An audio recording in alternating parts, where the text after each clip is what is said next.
کریں محمد دانش کلاس سامنا۔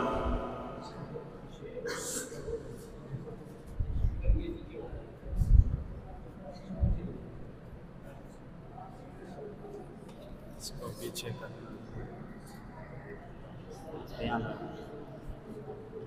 ٹھیک ہے۔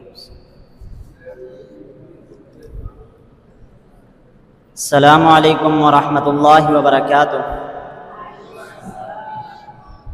نحمده ونصلي ونسلم على رسوله الكريم، اما بعد، قال الله تبارك وتعالى في القرآن المجيد والفرقان الحميد: الذين إن مكناهم في الأرض أقاموا الصلاة وآتوا الزكاة وأمروا بالمعروف ونهوا عن المنكر وللہ عاقبۃ الامور۔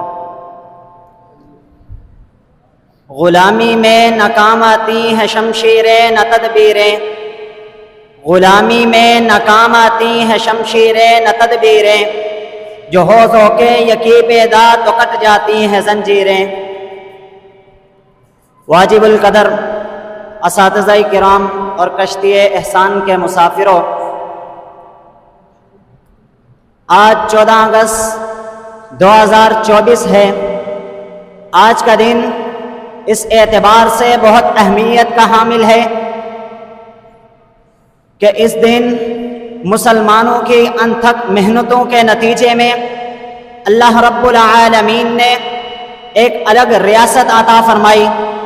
بر صغیر کے مسلمانوں نے جب دیکھا کہ ہندوستان میں مسلمانوں پر طرح طرح کے ظلم و ستم کیے جا رہے ہیں، مسلمانوں کی حق تلفی کی جا رہی ہے، ہر ایک معاملے میں، وہ تجارت و معیشت کا معاملہ ہو، تہذیب و تمدن کا معاملہ ہو، فرض کوئی بھی معاملہ ہو، ہر طرح کے معاملے میں مسلمانوں کو کم تر جانا جا رہا ہے، ہر طرح کے پلیٹ فارم پر مسلمانوں کو دبایا جا رہا ہے۔ تو مسلمانوں نے، ہمارے آباء و اجداد نے یہ عزم کیا، یہ ارادہ کیا کہ الگ وطن حاصل کیا جائے۔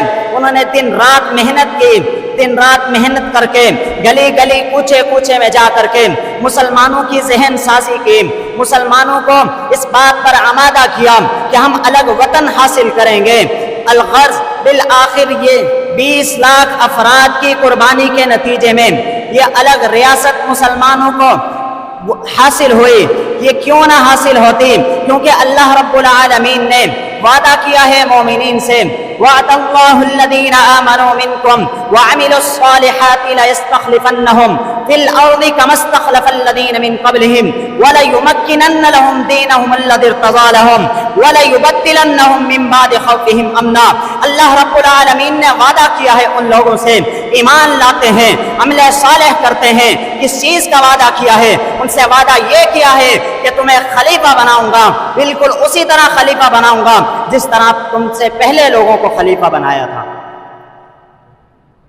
اللہ رب العالمین نے دوسرے مقام پر فرمایا: الذین ان مکناہم فی الارض اقاموا الصلاۃ وآتوا الزکاۃ، کہ جب مسلمانوں کو الگ خطہ حاصل ہو جائے، الگ ریاست حاصل ہو جائے، تو ان کو کرنے کے کام یہ ہیں کہ وہ اقاموا الصلاۃ وآتوا الزکاۃ، نماز قائم کریں، زکوٰۃ ادا کریں، امر بالمعروف نہی عن المنکر کا فریضہ سر انجام دیں۔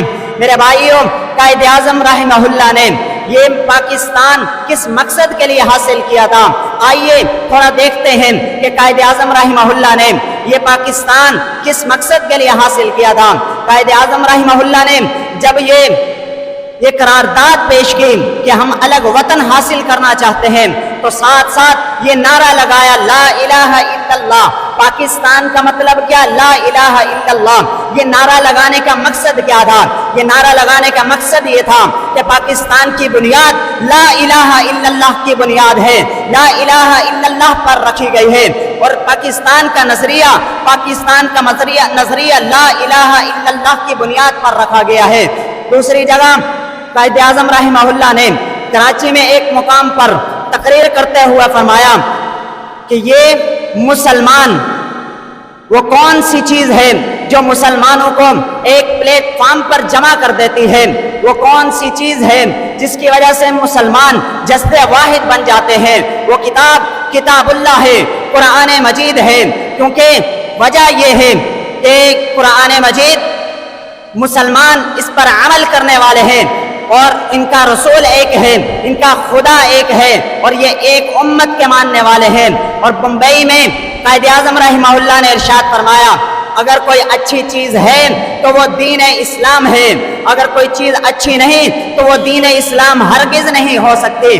اور قائد اعظم آگے فرماتے ہیں کہ کیونکہ پاکستان کا مطلب لا الہ الا اللہ ہے، اور لا الہ الا اللہ یہ ایک نظریہ ہے، اس نظریے میں پورا کا پورا انصاف شامل ہے۔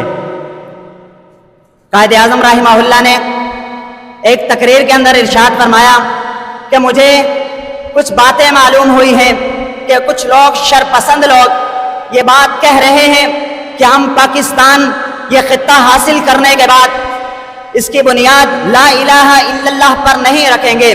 قائد اعظم رحمہ اللہ نے کہا یہ شرپسندوں کا منصوبہ ہے، اس بات کی کوئی حقیقت نہیں، یہ بات سن لو، ہماری زندگی اس کے اوپر تمام کے تمام اصول وہی لاگو ہوں گے جو 1400 سال پہلے لاگو ہوا کرتے تھے، بالکل ہماری زندگی انہی اصولوں کے مطابق چلے گی، اور پاکستان انہی اصولوں کے مطابق بنے گا۔ اور وقت کا تقاضا یہ ہے کہ دین اسلام کو نافذ کیا جائے۔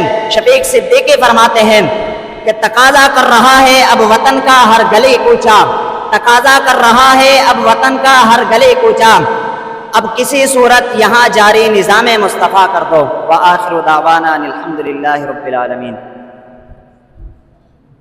یہ تھے محمد دانش، ان کے بعد میں دعوت دوں گا عمران منظور۔